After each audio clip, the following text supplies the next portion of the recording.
Good evening, Browns fans, and welcome to the OBR's Gang of Three. Currently just two, but the third is on his way, I believe. And we will be joined by Lane Atkins a little bit. In the meantime, it's me and your web dork and the guy by the name of Pete Smith. How's it going, Pete? It's going all right. How are you? It's going okay. Going okay. We got some news today to talk about, fortunately. And if you were watching the program, which I hope you are live, and you happen to be in our YouTube or Twitch chat rooms, please hit us up with your questions and comments. I've got some things to talk about, but as usual, we'd really rather talk about what you find of interest, and we will proceed to do that. And let me welcome Mr. Lane Atkins to the stage. How you doing, Lane? Good. How you doing? I'm doing great. I'm doing just great. We have the makings of a complete coaching staff, or at least we've got the three coordinators and the head coach in place at this point. So let's talk a little bit about that. Mike Rutenberg is the new defensive coordinator of the Cleveland Browns, and he won out over Corey Unlin Jason Tarver, the current linebackers coach, and Ephraim Banda, the defensive backs coach, for the job. The Browns said that they wanted to stick with Schwartz's scheme. So, Pete, how similar is what Coach Rudy does to what Schwartz was doing? Well, I mean, he's learned under Jeff Ulbrich and Robert Saleh, who both have run defenses that are very similar to what Jim Schwartz wants to do. A lot of pressure. And when they have the guys, which he certainly did with the Jets, a ton of man coverage. Now, the difference is going to come in what does the other stuff look like. For example, Jim Schwartz really liked different variations of cover two. We'll see if Rutenberg has a different way to view that, particularly since he's coming from a more of a back end look from the defense as opposed to Jim Schwartz, who is could coach whatever, but certainly his roots are in the front. That gives them a different sort of set of eyes on this whole thing. But it really comes down to one, what is happening in the league, because things are always changing, and how does that evolution look? And two, what does he think the talent's equipped to do here? Because he's got to adjust to what the talent has. And people are quick to point out, well, Atlanta did this. Well, Atlanta had different people there, and they were only there for one season, whereas the Jets, they were pretty consistent for 4 years, even though he was the linebackers coach and did a heck of a job with guys like Quincy Williams and CJ Mosley when that defense was really, really good. Yeah. So, obviously we have a defensive secondary that seems to like to play man. Do you think that Rudy is adaptable, Lane, to do what the players do best? Well, sure he's adaptable. I mean, in Atlanta recently, you can say that they started picking up more man and cover one as time went on. It all depends on the talent you have. If you don't have the talent to play that way, you don't have it. I mean, you look at it, this guy, he has stems and roots that go all the way back to Greg Williams, where the wide nine really happened with him and Jim Washburn, I don't know, 25, 30 years ago. That's where all this originates. And he was a quality control coach. And he worked his way up through all this. And he's had stops along the way where the wide nine and that style of defensive play, there was evolutions in the way of coverage and man, matchup, cover one, and things like that. So he isn't a guy who isn't very familiar with this type of defensive scheme. It's going to be driven by personnel. They have the personnel to play more man. You're going to see more man. You're going to see more cover one. You're going to see things like that. And the thing with him is that he is known to be just a defensive passing game backfield type wizard. So it's going to be interesting to see who stays on this staff and what changes they do make to incorporate and enhance the opportunity that they see with him. Yeah, I want to follow up on that point made, Lane, about who remains on the staff here in a second. But Pete, I've seen some suggestions that what Rutenberg will do most likely is keep a very similar, sort of front as to Jim Schwartz, very aggressive, front four, but may adapt in the defensive backfield a little bit. Do you think that's fair to say? I hope so, because the defensive front has been good, and where they've had a lot of their issues, it's been in the secondary. How many times have we talked about, well, it's communication issues or some kind of breakdown? Too often, with Jim Schwartz, who did a heck of a job in a lot of ways, but hearing about the fastball and all this other stuff, we never got a capable changeup. It never truly developed. It was either if you could hit the fastball, the Browns were in trouble. So I'm hoping that Rutenberg can come in here and build on that and give them a capable answer to how they're going to deal with teams that have the ability to beat man coverage. Does Rutenberg have the answer to close out a game like against the Minnesota Vikings, where the Browns tried to run cover two and they just beat it? They lost to Carson Wentz of all people in that game. So that's the hope, is that he can come up with better answers. And given what he's done and the success he's had, particularly this last season with Atlanta, where they got a whole lot better on that side of the ball, the hope is that he's figured out some ways to sort of defend some of these offenses they're going to be facing, which will include The Atlanta Falcons. He's Yeah. going to, he's going. They're going to be some common opponents that he worked against there last year. So it'll be interesting to see how that goes. But yeah, I mean, there's this hesitancy to go anywhere away from Jim Schwartz. I have, as much as I want them to sort of play to their strengths, and their defensive line is very geared to do one thing.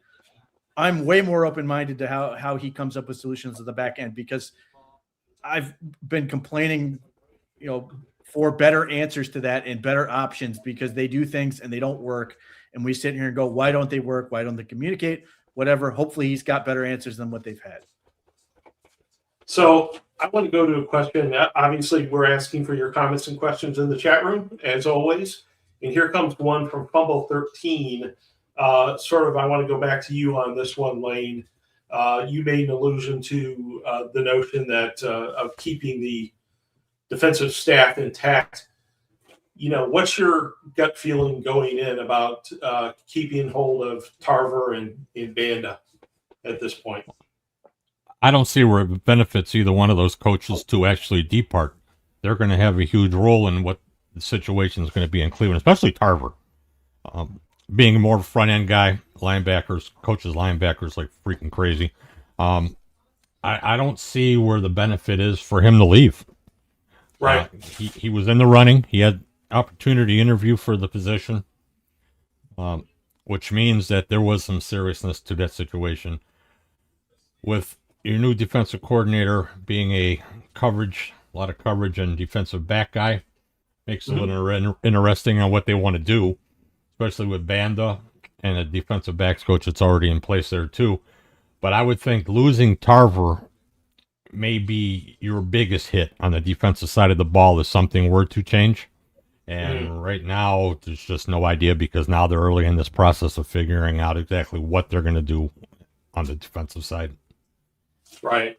But no one has stomped out of the building, as far as we know, a la Jim Schwartz, after this announcement, even though two of our guys, Banda and Tarver, were up for the job, right? No drama.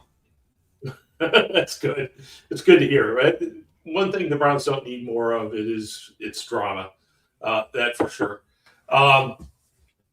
Pete, as we take a look at Rudenberg coming in and taking over this defense, a lot is being made of the fact that in Monken, we've got a first-time head coach. Our special teams coordinator is in the role for the first time. Our defensive coach is in the role for the first time. And our offensive coordinator is in the role for the first time. How big a deal do you think that really is, maybe to calm down some panic out there? It's significant. I mean, the good is that you hopefully have a bunch of ambitious guys who are in here with a ton to prove and are operating that way. There's two main schools of thought with this, which is, Todd Monken picked his guys that he knows, that he wants, that he feels like he works well with. Rutenberg's the one we'll have to see on that, but particularly on the offensive side of the ball, these are guys he knows, he's worked with, he's had them with him this whole time.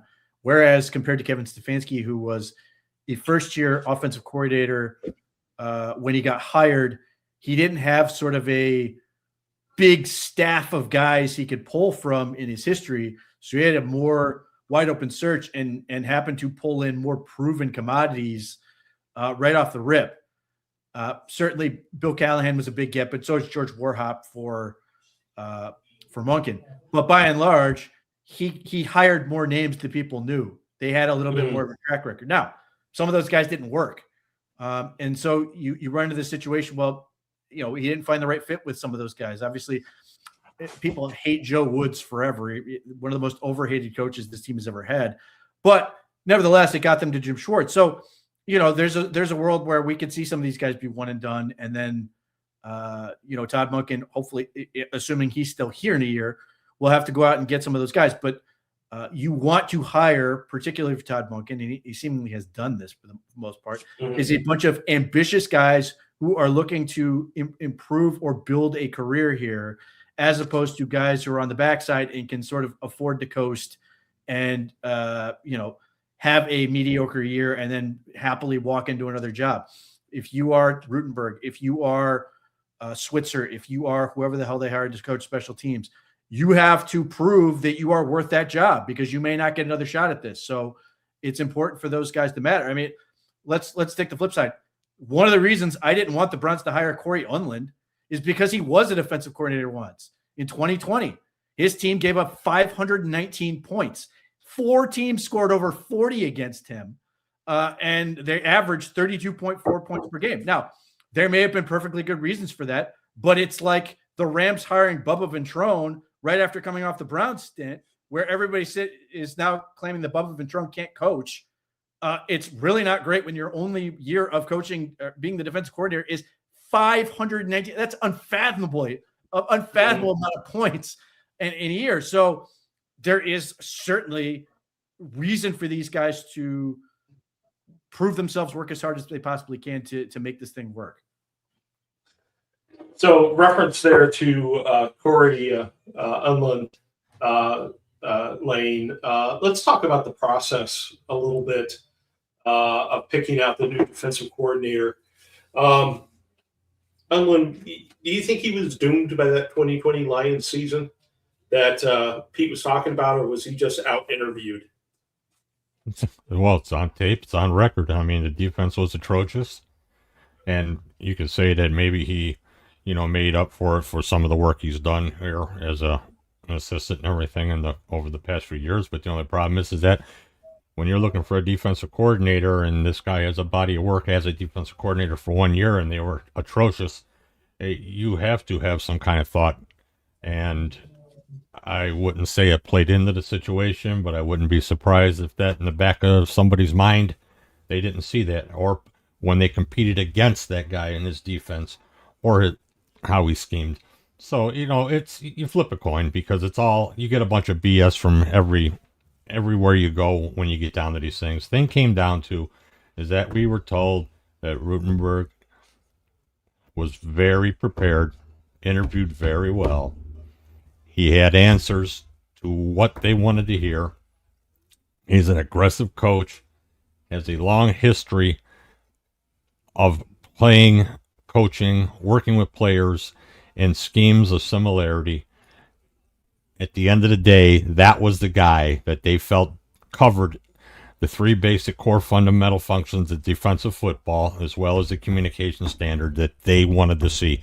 And you get down to it, Todd Monken's a guy. He just got hired. He's not going to be reaching out and trying to nab guys that he doesn't end up getting a comfort level with, because it's his ass on the line, just like it is anybody else here. So he knows going and getting subpar coaches does not benefit where he wants to go or where he wants to take this team. So I'm intrigued with the hire. I think that has opportunity to be very well, and I couldn't be happier that they didn't hire Unland. Really? Do you feel the same way, Pete? Oh, 519 points. Look, here's what happens. That's all you gotta say. Let's say week 1, the Browns defense gives up 28 in like 3 quarters. Everybody's going to immediately go, why the hell did you hire a guy who gave up 519 points? And I've said all along with this, it's not fair, perhaps. It may not be fair, but that's just how it goes. When you look at these things and you get fans involved, they're going to go, why the hell did you hire a guy who gave up 519 points? His only job in the league. It's insane. It's just awful for him. And that's why, I don't care what level of football you're talking about. This is why I laugh at the notion that people say take any job you can get, because this is what happens. You take any job you can get, and if it's a bad job, it ruins your career, or at least limits where it can go. So, this was the whole thing with the head coaching thing, this whole notion of, well, there's only 32 jobs. Bullshit. There's one clear job that's going to make sure you never get hired again. And we've seen that, unfortunately, too often with the Browns, where they don't leave and go off and do other things. Kevin Stefanski is a rarity, with the exception of Pat Shurmur, which still defies all logic. They leave in a body bag as opposed to go on to do great things. Right. You feel the same way, Lane, as Pete does? I mean, it comes right down to it. I mean, numbers don't lie, tape don't lie. At the end of the day, you have to produce in this not for long league, and Yeah. in Cleveland, that fits the bill entirely because this organization, teams, records have been atrocious.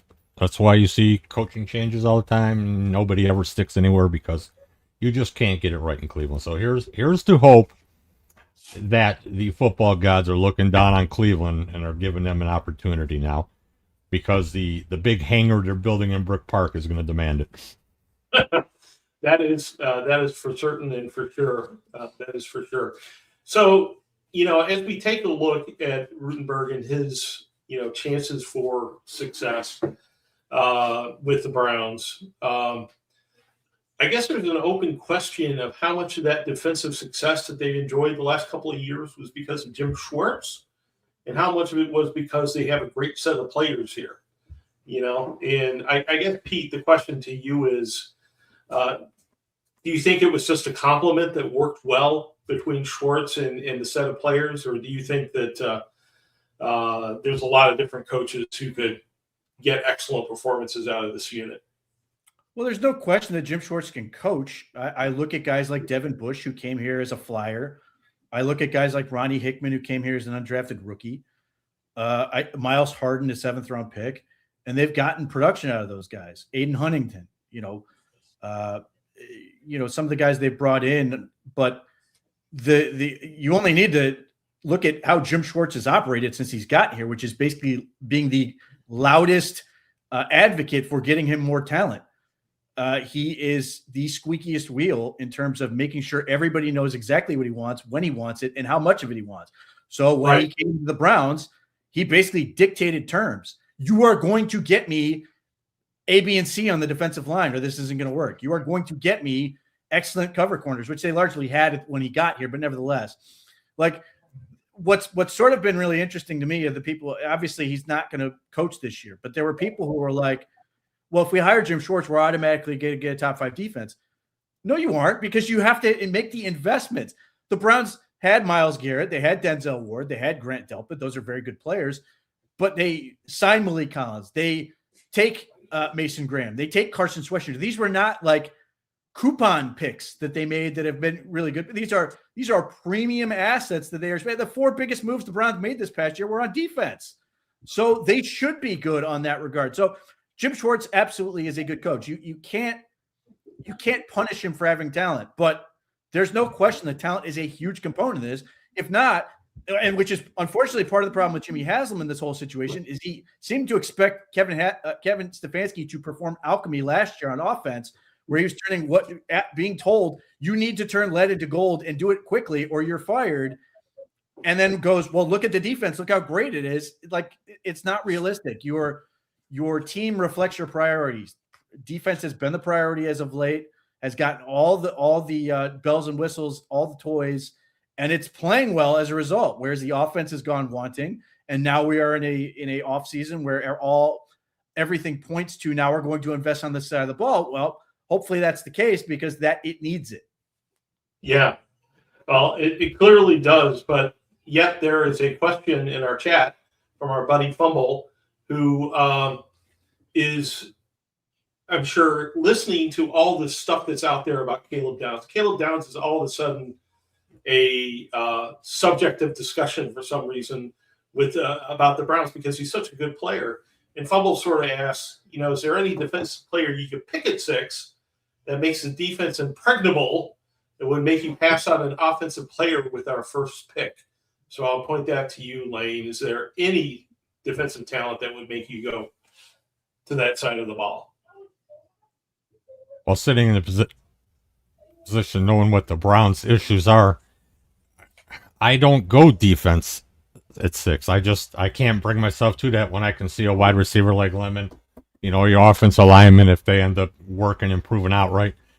I mean, yeah, Caleb Downs has the opportunity to be a exceptional talent. Just the same as a guy who plays a defensive line and rushes the passer. But at 6, with a team in the position that this is, you need to accommodate your roster. You need to finally compensate the areas that you are deficient and they've identified this. So when I look at the situation with the Browns going defense at 6, I think it would be a silly type move, and I don't think this is something that this organization at this time is going to do. The answer is Yeah. no. Absolutely not. And look, I made the case last year. Abdul Carter was that guy. He is that player you could pass up and go, he's that good. And Mason Graham, to a certain extent, you can make the same case. He was that good. There's nobody on the defensive side of the ball in this class that's better enough than any of the offensive options to change that conversation. Caleb Downs is phenomenal. He could be a really good player. One, he's going to have to play in the slot. So it's its own conversation. Do you really want to do that? Because I'm not saying he can't do it, but he doesn't show like to this point in time to be a free safety. So you are literally saying we want to make him into Jalen Petrie. Jalen Petrie is making $13 million per year for Houston, and he's great. Is that worth the 6th pick in the draft? Not to me. And not only that, but you'd be paying him among the highest paid safeties in the league on his rookie deal, which is why these guys tend to fall. And I'll be very curious to see if Caleb Downs and Arvell Reese do not fall slightly because of that. Now, the contracts have escalated so much that that's not quite as bad as it used to be. But nevertheless, but having said that, just in a vacuum, for me, Mekhi Lemon is better than any of the defensive prospects in this draft. There are a lot of people who will disagree, which is fine. I'll be right, and that'll be that. But even if you want to say insert Carnell Tate, I would say the same thing. Carnell Tate is better than the defensive options that are going to be on the board, and that is a screaming need for this team. So it's not a case of you are taking a lesser player because you're trying to fill a need. You are taking, in this case, the best player in the draft. The only player that you could say, if I could have any player on the board, I would take Fernando Mendoza. But short of that, it's a receiver. It is going to be the best player for the Browns at 6th pick. And even if they had 2nd pick, I'd still be sitting here arguing I would take Mekhi Lemon or failing that Carnell Tate. What about pick 24, Lane? James Frank offers the notion that Downs is still there at 24, which I would be quite surprised. He won't be. But if there's a stud there at 24, do you think about it then? Well, it depends on what stud is sitting there and the positional value on your draft board, where you want to take the best available talent that you can to help your team fulfill and succeed. So it really depends on who's on the board at 24. I mean, it's just an impossibility to say. I mean, Caleb Downs isn't going to be there. Guys like that aren't going to be sitting there at 24. So you're going to look at it and you're going to say, boy, is there another receiver sitting there? Do we have offensive linemen sitting there? Yes. This team is in a desperate way. And what the biggest factor of this is going to be is what's going to happen here in this early offseason when we get started, when you have trade and free agent opportunities to help build and solidify some of these areas that can help lead you in the direction that you're going to go when you get into this draft season. It's undeniable that they need playmakers. They need explosive talent. They need guys who can get plays on. You need offensive linemen to help solidify in that area of weakness. So right now you're looking at a situation that's twofold. You need both of these things. You also could use another cornerback here at some point. So there's all kind of opportunities, questions. You need a tight end. So you have to look at it, and you just have to see what happens early in the offseason to get you to that point in the draft. Trust your process, your evaluation process of these players, and then attack. But right now, you need wide receiver, you need linemen, and those have to be the priorities you're looking at unless something unbelievable sitting on the board at your position that you just can't pass on. Well, Fumble wants to ask Pete, I guess, here, about whether there's any player close enough to being worth to trade up for, I guess, other than Mendoza. But the price for Mendoza would be very high. But from 6? No. Yeah, at 6. No. Just sit there at 6 and take whoever's there. Yeah, it's going to be fine. You can if somebody were to do something like take Lemon, I'd take Tate. If they take Tate, which I think is more likely, I'd take Lemon. That part is easy. 24 is a more interesting conversation, but I'm still inclined to sort of sit there and see where it goes. unless there's some major run on offensive tackle or there's somebody that somebody has unexpectedly fallen. Like say Spencer Fano has dropped into the teens, and the Browns are like, well, we thought he was good enough to be, sort of our second option at 6. Then I think you can sort of have a conversation of moving up. But based on what I'm looking at, I'm very comfortable at both 6 and 24. You feel the same way, Lane? Yep. I mean, the story hasn't changed. It didn't change from a week ago. It didn't change from 30 seconds ago, and it doesn't change now. Right. It's just, that's the need. It's imperative that you figure it out and do it. So it's really simple. Yeah. You just see what the board looks like. Again, if you are out in the YouTube or Twitch chat rooms, hit us up with your comments and questions. We've got a question from an old friend of ours, Mr. Chris Sitzman. I think you remember him, Lane, from the early days. Sure do. What's up, Chris? And Chris wants to know, are there any free agent offensive linemen that can be had? Pete, we've talked about Lindebaum here, a couple of times, so he's obviously out there. Is there anybody else that catches your eye? Specifically, not particularly. I'm very curious to see how the Browns operate in terms of second and third tier free agent offensive linemen, because me personally, I'm not terribly interested in the idea of trying to spend $20 million on multiple linemen. I don't see another guy out there, and maybe Rasheed Walker's worth it, but if he is, I would imagine Green Bay would find a way to keep him. If he's able to get to the open market, it already raises questions for me, and I don't want to overpay for an average tackle. If I'm going to pay a ton, at least give me the premier center, which I can build my unit around. But in terms of second and third tier free agents, like Joe Noteboom jumps off the page to me just because he's in the Ravens system right now and he's a veteran tackle. I could see that being a play that they would go for. Guard has a lot of options out there that are reasonably cost-effective ways to attack the position. But there's going to be supply. It's a question of who do you want and what can help you sort of get the best 5 guys, because the bottom line, 5 to 8, because the bottom line is the Browns need to be able to field an offensive line in March. They can't wait until April and go, okay, we're going to try this, because if picks go the wrong way, then you're suddenly screwed, and you now you're playing from a position of being desperate. So, Andrew Berry's good on this stuff in terms of preparing to get the team ready for the draft by addressing as many needs as possible.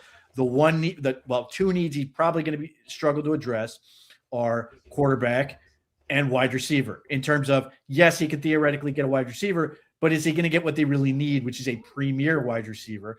And those are only going to be found likely with the 6th pick of the draft. And quarterback, he could potentially find a veteran signal caller to bring in, but he's not going to find a franchise guy. So those are the things you sort of can leave open, but everything else you've got to take care of, particularly on the line. You got to have 5 guys that are ready to play before April that can come in there and be ready to go if they had to. Well, in the chat room, Drew in Brick City doesn't want to be that guy, but he's going to be that guy, Lane. And he wants to know, speaking of wide receivers, about Tyreek Hill. I see you shaking your head. What's your thoughts on that? They don't need any more distractions, issues, troubles. Nah, I can't see it happening. He's 31 years old. He's injured. He cannot stop being accused of slapping around women. And he wants all the money in the world. And then the second their team's losing, he will complain about his usage. Like, he is everything you don't want on this football team. And Andrew Berry has all but said they aren't interested in that type of player. Like, there is nothing for that. Tyreek Hill is a player you bring in if you are on the cusp of competing for a championship and you're desperate because you know what he's going to bring. So no, I have no interest. Like, he's 3 years older than AJ Brown, who I don't want. So, like, no. Lane, do you think that there's any answers out there in free agency that suit what the Browns have or suit what the Browns want? I haven't gotten that far along into this process yet to determine who I would target, because folks jump on name recognition and saying we should go sign this guy, this guy, this guy, without really having a clue on how they fit within that overall scheme, how it fits financially, how it fits structurally. So no, I haven't gotten to that point. I will here in the next month, certainly before free agency. But I can tell you by jumping at it, when I see Tyreek Hill, I run. When I see a guy in San Francisco who just bolted, I run. Right. So it's it's going to be interesting to see how this plays out, and I think their best bet is going to be they may end up signing somebody on the marginal type scale, and they're gonna do some damage in the draft. All right. Pete, hang on a second here. Click the wrong one. Drew has a follow up though, but he asked if there are any tight ends out there besides Isaiah Likely that you guys like, and not even sure Likely fits the bill necessarily, right, Pete? He doesn't. No, you don't. I like Likely as a player, but he sure as hell doesn't fit this team because he does the same thing Fannin does, except Fannon's better at it. So Likely's not going to sign here to be the second fiddle to Harold Fannin, and it doesn't fit from a schematic standpoint or anything else. So Likely will either stay in Baltimore or go somewhere else where he can be that guy. So that my natural pivot there, and I want for the record, I think he's going to stay in Baltimore, but we'll see. Okay. The guy I want is also on Baltimore or potentially leaving Baltimore. That's Charlie Kolar, because he just played with Todd Monken. He knows the system. He's a good run blocker. He's a true inline Y. Not terribly exciting in the passing game, which is why I'd also want to draft somebody at that position behind them. But he has a good relationship with a couple of guys who are on the Cleveland staff now that left Baltimore. Yes, and so he is a natural fit for what Todd Monken wants to be, which is have a physical run element. Even though I don't know that he's necessarily going to try to recreate the exact same thing in Baltimore. I'm very the big question for him is what does he want to do now that he has the option? But nevertheless, Charlie Kolar fits exactly what he wants to a T. He's a great compliment to Harold Fannin, and it allows you to then go and draft somebody. I don't think you have to break the bank for Charlie Kolar either, in part because he's not a particularly dynamic receiving element. And Cleveland and the staff they now have offers him a level of comfort. If Baltimore's not going to be there for him, and I don't think they are because I think the Mark Andrews contract really put them sort of in the lurch with that. And I think they're going to have to choose one or the other. And between them, I think Likely is more problematic for opponents to deal with and what he can help the receivers do than Charlie Kolar. All right. Mr. 81880, Mr. 808, if I says, would you trade for Michael Pittman or Jalen Waddle?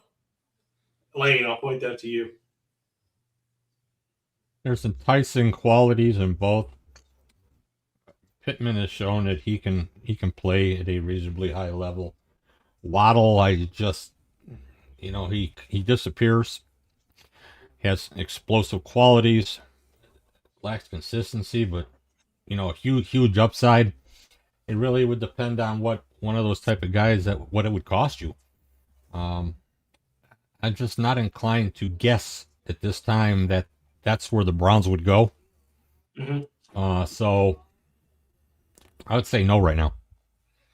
You are asking teams that don't need to trade a receiver to trade a receiver. So that is going to equate to you are overpaying to convince them to part ways with very good players. And the Dolphins flirted with the idea of trading Waddle, and they asked for a whole lot, as they should. And the Buffalo Bills did not pull the trigger, but it was well over a first-round pick. I certainly wouldn't do that, given where the Browns are. And as far as and the other part about that is if they are out to try to sign Malik Willis now, Jalen Waddle has to be a very enticing element to that sales pitch. As far as Wilson goes, he's the best receiver on the Cardinals. Why are they getting rid of him? They have nothing. Like all they have is two wide receivers. Like Jacoby Brissett played well with them. They've got receivers. They've got a tight end. They've got everything except the quarterback. They have no reason to move on from these players. Like these teams don't have an incentive to do the Browns a favor, which is what some of these trades are asking them to do. It's like, yeah, they'll happily trade a great player if you're willing to overpay for them.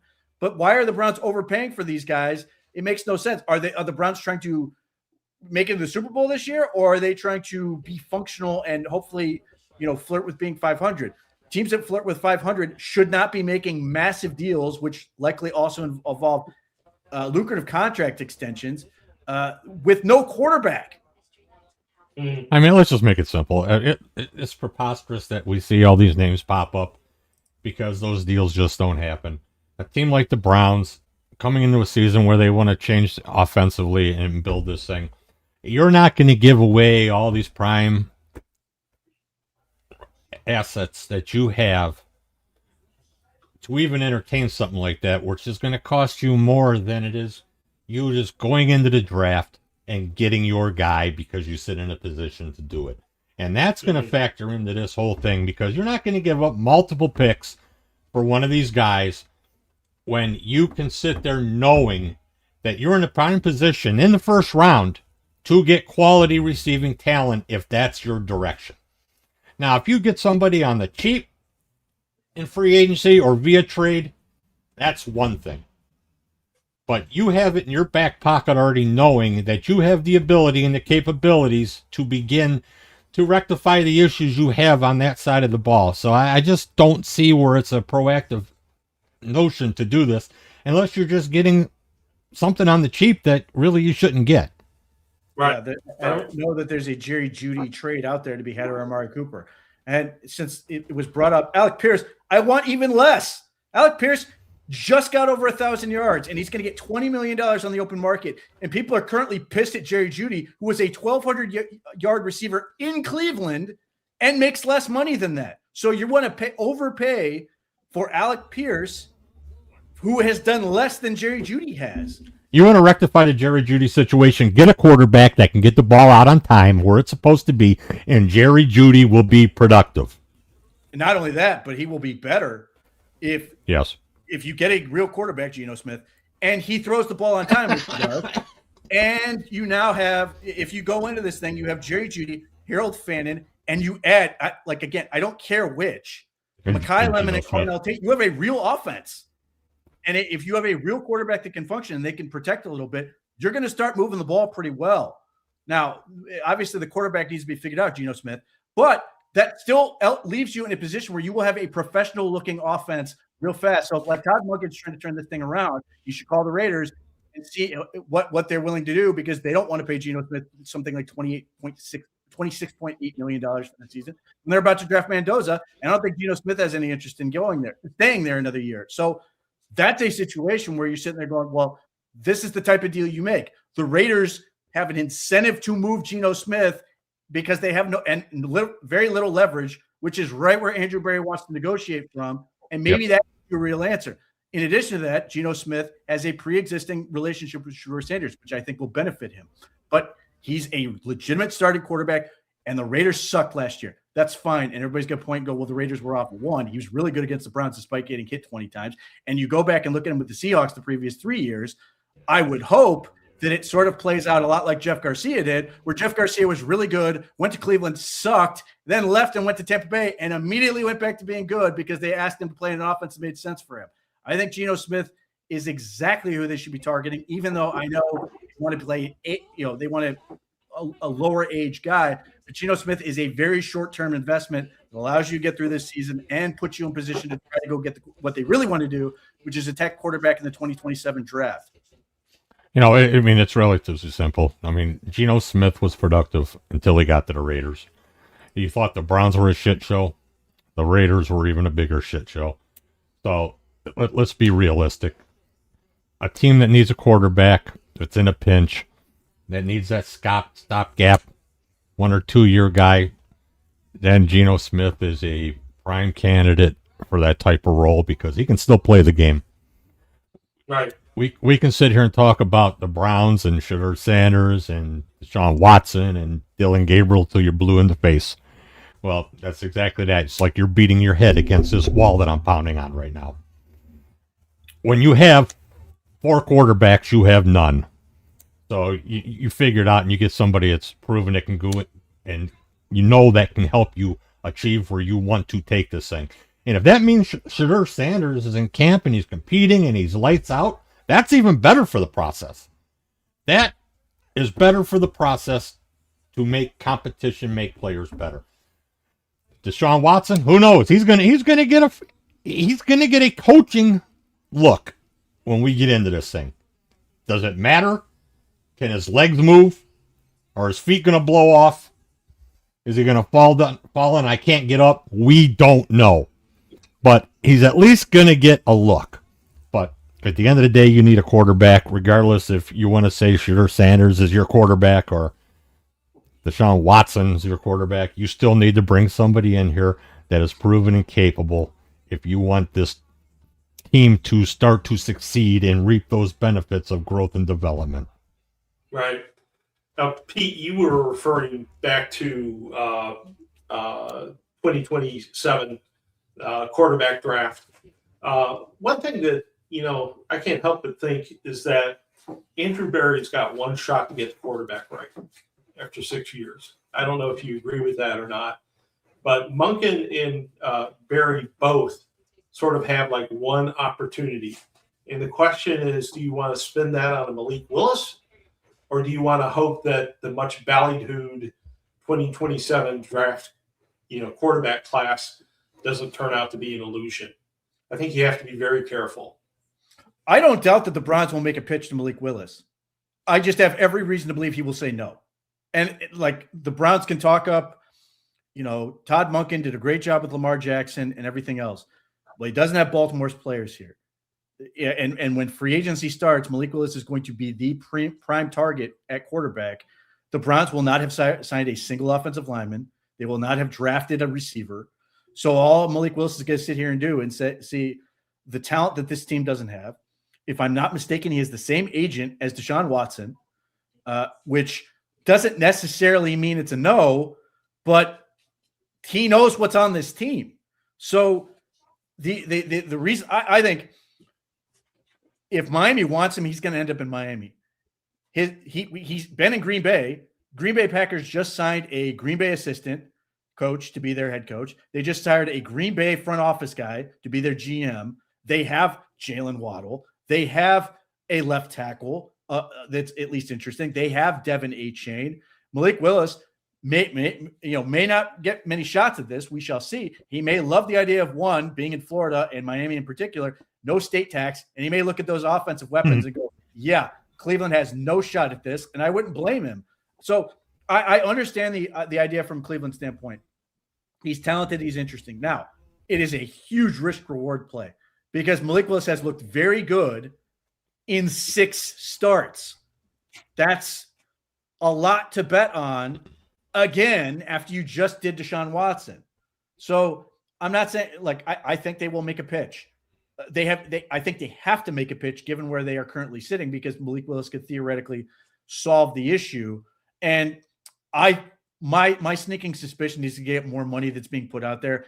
I think he's going to get more than Justin Fields did because Justin Fields was worse and got that much money. Malik Willis has actually been pretty good, and teams are desperate. There are not a whole lot of options out there, and I think Miami can look at themselves and go, if we can get this, we can really get that side of the ball going. If he can play and be effective and do all those things, I don't see the upside for Malik Willis in Cleveland. That's why I think they have to get an arrangement where in a trade, in this case, where the player, one, they can do other things in the meantime, but the player then can't really say no unless he's got a no trade clause. He's sort of got to go along with it and deal with it. And Geno Smith could theoretically hold out and all these other things. I don't think he's going to do that because he doesn't have a lot of leverage either.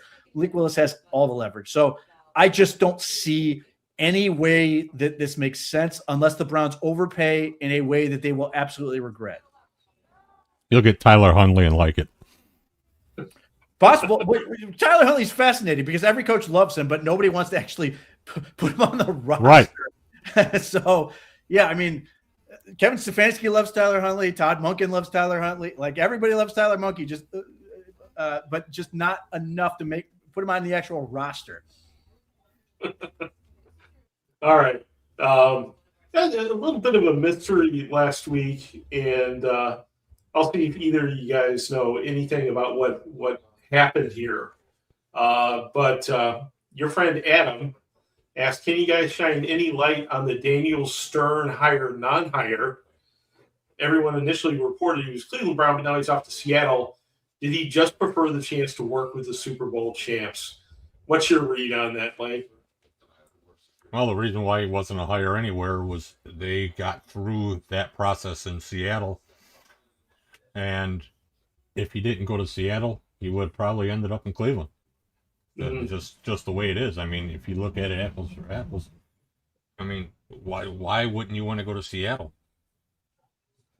For I sure. mean, it's For sure. just that's just what the situation is. There's no grand conspiracy or anything behind it. The guy took his time, waited out the process, and then went with the opportunity that he saw was better for him in his career. Right. That makes total sense to me. Does that make sense to you, Pete? Yeah, I mean, I'm very curious to see how this ownership situation shapes up in Seattle because I don't see somebody paying $8 to $10 billion and then not futzing with the team. I've yet to see an owner spend that much money and be like, yeah, I'm just here to be a fan and I'm not going to change anything. That being said, Daniel Stern has way more job security in Seattle than he would in Cleveland at this point. Mike McDonald is one of the prestige coaches in the league. So if that offers him job security, that offers him a lot of options there in staying power because guys don't want to, if they can avoid it, go somewhere to coach 1 year. And there's a non-zero chance that that's going to be the case in Cleveland. Mike McDonald is relatively safe. Unless something goes really sideways on the offensive side of the ball and they bring in a new coordinator who doesn't want him, then he's got better job security. He's got a better team. It's not a difficult decision for me, but this is the whole thing. This is why, reports are great, but until somebody signs the contract, that's sort of it. Yeah, we get a lot of questions about when the defensive staff is going to be announced and why don't they hurry up and all that sort of stuff in ATI and elsewhere. How many hours ago was the defensive coordinator hired? Yeah, just a few, but we're already. I'm already getting some questions in my email box. Give it 5 minutes. I mean, they have to sit and work through that process now. They want to know who they want to retain, who really wants to stay, who's committed to it. It doesn't take 5 seconds to do this. All these guys are under contract, so as it stands right now, they're all Cleveland Browns. So it really doesn't matter until it does. Yeah. Good point. A question from Adam. When Todd was the OC in Tampa, Winston had his 30-30 season. When he was OC in Cleveland, Baker had a high interception rate. What does he change differently now that can comfort us with our offense that won't repeat these patterns? Does it involve getting better wide receivers, or what do you think, Pete? Well, I mean, like everything else, talent dictates what you can do. As far as 2019, I mean, I cannot. The people who love to sanctify John Dorsey make me want to scream because that team was a genuine shit show and it was all at his feet. He made the Cleveland Browns as an organization, as a team, as a place for people to work, a hellscape. Everybody wanted to get out because John Dorsey was that bad in the leadership role. So I don't get too caught up in that whole thing. I mean, certainly you would have liked to have better results with Todd Monken that year, but Freddie Kitchens was ill-equipped to do the job as head coach. John Dorsey was trying to be head coach from the GM office and famously tried to bench Greg Robinson as the GM without even the coaches knowing about it. Just the absolute definition of dysfunction. So I don't throw that at his feet. Jameis Winston throws picks. It's just what he does. Even when he was great with the Browns for a very short stretch, he threw picks. Like, you can't sort of make him stop doing it. I mean, I watched that man at a press conference be like, almost have like this psychological break going, I don't know why I keep throwing picks as he keeps throwing picks.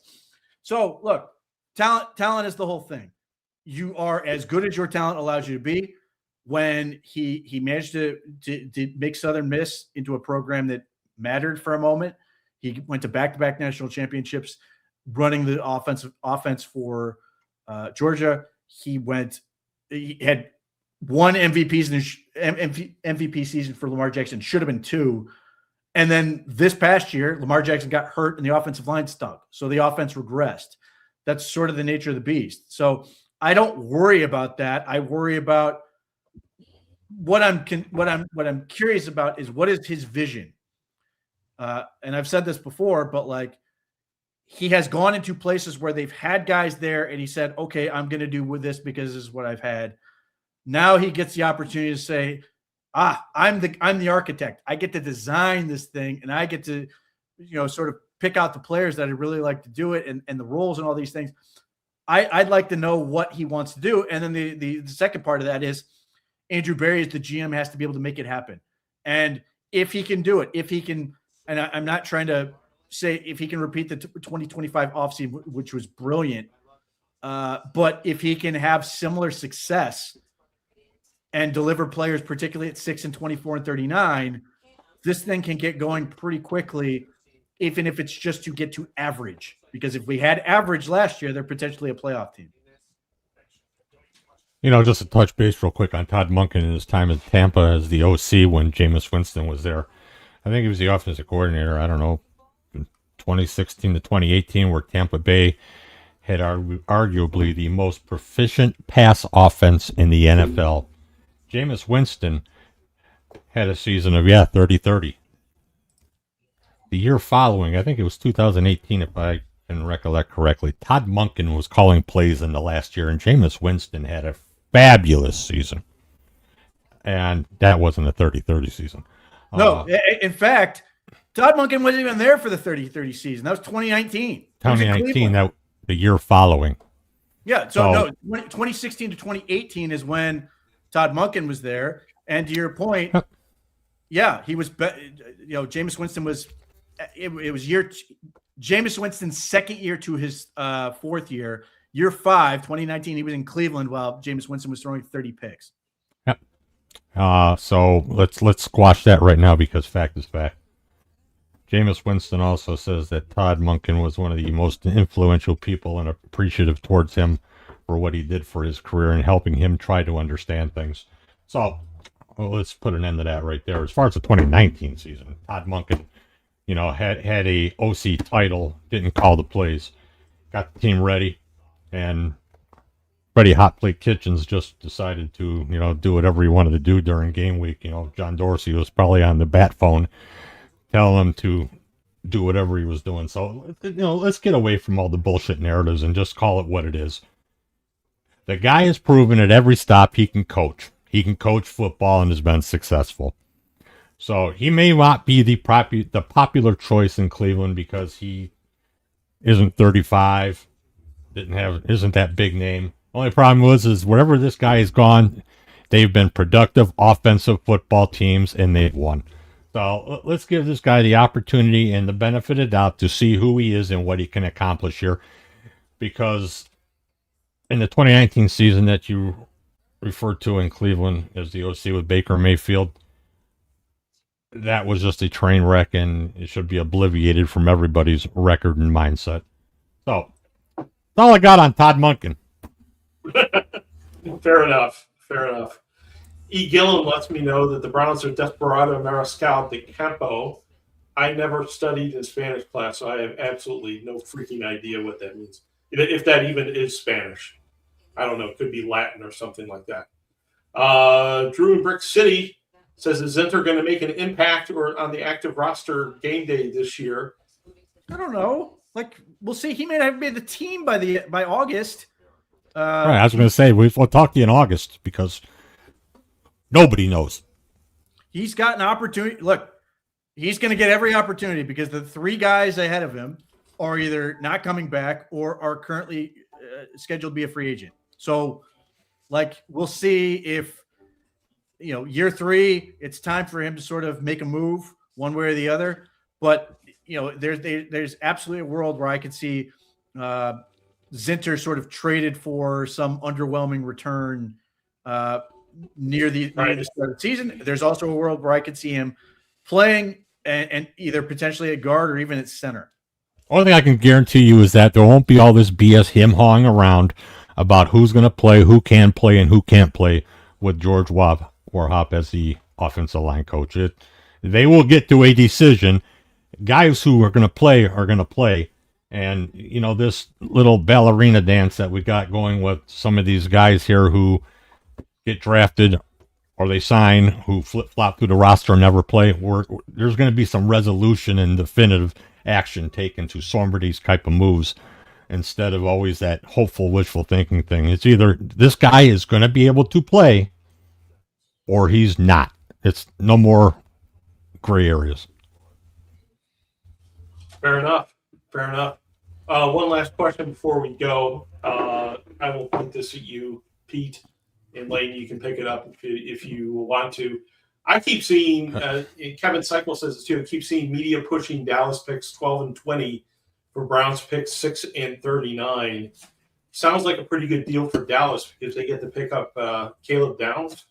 You think that sounds like a good deal for Cleveland, Pete? Yeah. I don't think it's realistic because they're just throwing stuff against the wall because the Browns have 2 picks and the Cowboys have 2 picks. And, this is media people sitting there going, man, Caleb Downs would look great in Dallas and they'd love to, trade up to get him. This stuff will start sorting itself out at the combine. But just based on that setup, I'd happily take that deal. I just don't think Dallas is going to do it. But stranger things have happened, so we'll see. But to move down 6 picks and to move up 19, so you'd be in a situation where you have 12, 20, and 24. That'd be really good for the ability to get a wide receiver and then 2 linemen real quick. So I think the Browns would win on that deal, especially in this draft. I just don't think Dallas is going to offer it. Right.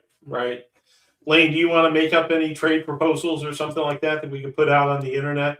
No, there's enough clickbait bullshit out there. We don't need to add to it. Fair enough. I agree. The stuff that I see out there every morning when I'm compiling the news wire for the Bloviation is just unbelievable what's out there. I tell you what, we're going to close up shop here just a little bit early. And we do appreciate you hanging out with us here on Gang of 3 once again and for your questions in the chat room. And we will take it from there. So tomorrow night, you'll get Pete and Joe at 8 o'clock. On Wednesday night, the gang from Inside the Browns Beat is taking a break. But on Thursday, you should see the 3rd edition of This Side Up, which is a new type of show that we're doing here at the OBR. Thanks for hanging out with us tonight. And we will see you next Monday at 7:15. Good night, everybody.